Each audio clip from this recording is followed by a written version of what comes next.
is from Matthew chapter 23, verses 13 through 24.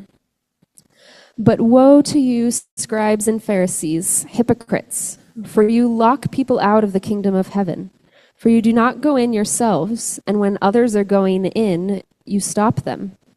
Woe to you, scribes and Pharisees, hypocrites, for you cross sea and land to make a single convert, and you make the new convert twice as much a child of hell as yourselves.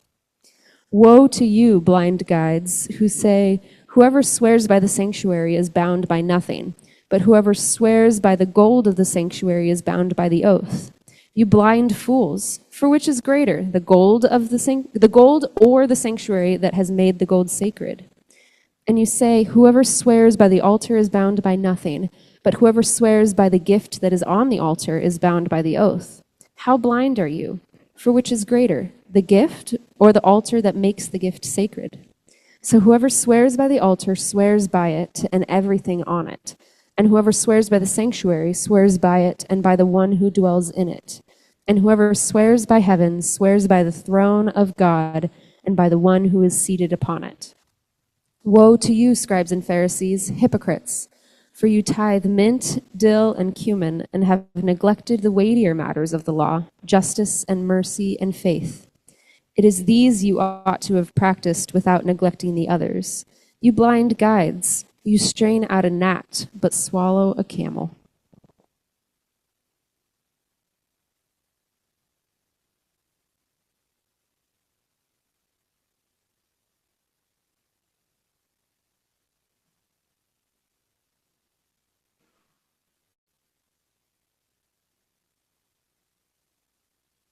Is this on? Yes, sounds like it's on. Good morning. I said in November that we'd defer our annual pledge drive until January. Well, we got delayed a bit, and so here I am in late February to talk about church finances. The United Methodist Church is a perfectly designed organization for the 1960s. Yes, it was designed for the church to be like a business. I wore my suit today so that you young people under the age of 60 can see how we used to dress when we went to church. Times have changed. The last time I wore this suit was my daughter's wedding 10 years ago, and this may well be the last time I ever wear it.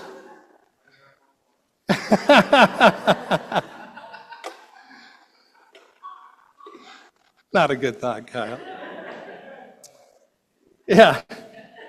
The measure of success in the 60s was butts in the pews and money in the plate.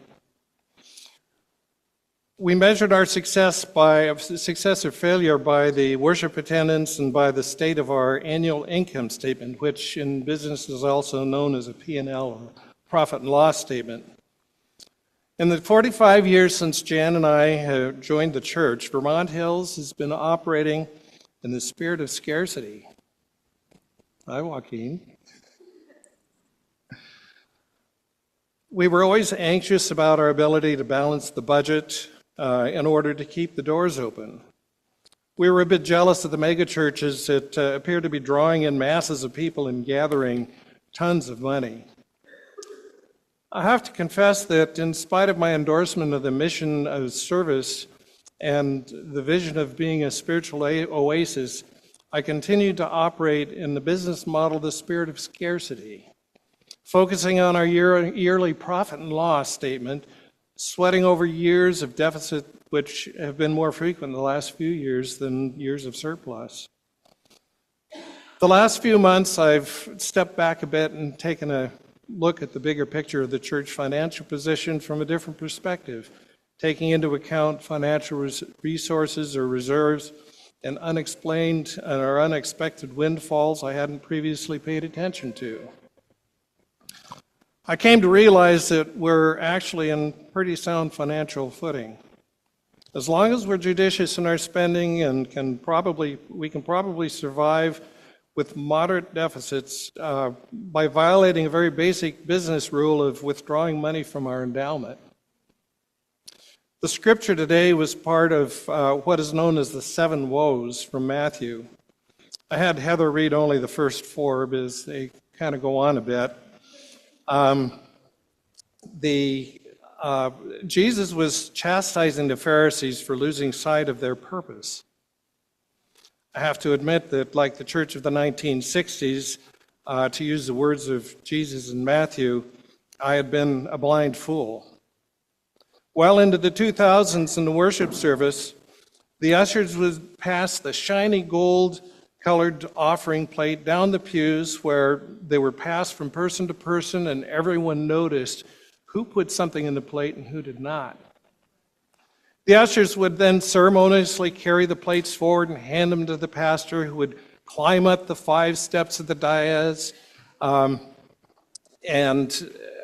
of the raised dais and place the offering on the altar, treating it as if it were sacred. 9 years ago, we tore out all the pews and tore down the raised dais. This changed the focus from scarcity of people sitting in 250 pew seats to an abundance of people sitting in 50 chairs. It allowed us to welcome God's presence down here with us rather than up on the dais. We decentered the focus on the offering by setting the offering plate over to the side rather than making it the center. We'd lost sight of the fact that it is God's presence in the sanctuary that makes the money in this gathering sacred, regardless of how much is in the plate or how few people are in the seats. The church is not a business. When discussing the latest profit and loss statement, we've been focusing on the wrong profit. When we focus on the profit, P-R-O-P-H-E-T, instead of the profit, P-R-O-F-I-T, there is no loss. God's presence is a presence of abundance, a spirit of abundance, an abundance of God's love and grace. We're not here to count shekels, but to celebrate God's Spirit with us. Jesus didn't say that money was not important. He was saying that the Pharisees had lost sight of why it is important. Money still serves an important purpose. As long as we have staff who depend on their living, on us for their living, it's only fair that we pay them a living wage. As long as we have property, we have an obligation to maintain it. We are obliged to pay for utilities and services.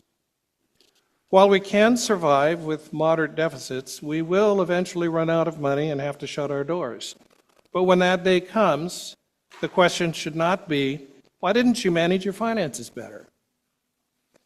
It should be, did you generously love one another? Did you serve your community unsparingly? Did you seek justice? Did you love mercy? Did you walk humbly with God? Our operating budget for 2026 is $234,000. There are about 45 families and individuals who financially supported the church this last year.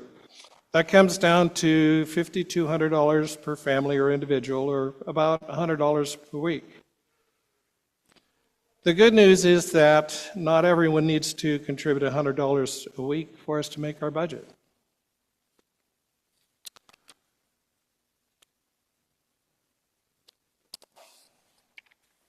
We have fundraising events that cover some of our needs. We've applied for and received a few grants that have helped. We've had members who've died and who remembered us generously in their wills. Some members who are still among the land of the living are able to give more than $100 a week. And finally, there is no bad news. Vermont Hills will survive for a while, even with a few deficit years. For as long as we are together, we have God's Spirit of abundance as our guide. Now, I want to be clear. We're not expecting everyone to contribute $100 a week. In fact, there are no expectations that you contribute anything. Each of us is unique and our circumstances are unique. The decision of whether or not or how much you contribute is entirely up to you. But we're hopeful that if you value this church, this community, that you'll be willing to help support financially as best you can. In addition to donating money, we need you to support our mission in other ways. You can help raise money by applying for grants. There's a webinar next week that offers guidance for applying for grants, and we need 1 or 2 volunteers who can participate in that webinar and help apply for grants. We need volunteers for fundraising events like the spaghetti feed and the auction. We need someone who will fill the empty position on trustees. There's no experience needed and no heavy lifting required. You can be of service simply by showing up to our booth at the Beaverton Pride or the Hayhurst concert in the park, events that make our presence known in the community. I've struggled a bit with the term pledge drive. It's always sounded a bit intimidating to me. Instead of pledge cards, we have estimated giving cards in the bulletin today. The purpose of these cards is to help us anticipate how best to manage our funds. If you plan on financially supporting the church this year, or even if you cannot support us financially, it'll make our life much easier if you can submit a card. Please submit a card by March 15th. Or you can just send Virginia an email to the office email address indicating how much you plan to donate, whether weekly, monthly, or annually. On the back of the card are activities where you can be of service. If you're willing to help out with a few hours of your time, it is very helpful for us to know who we can call for help. If you need any more information about church finances, let me know. I'll be happy to go into as much detail as you like. And if you have any ideas for fundraising or community engagement, you can talk to Virginia or Aaron or Anna, or just ask around. I'm sure somebody can give you some guidance. Thank you.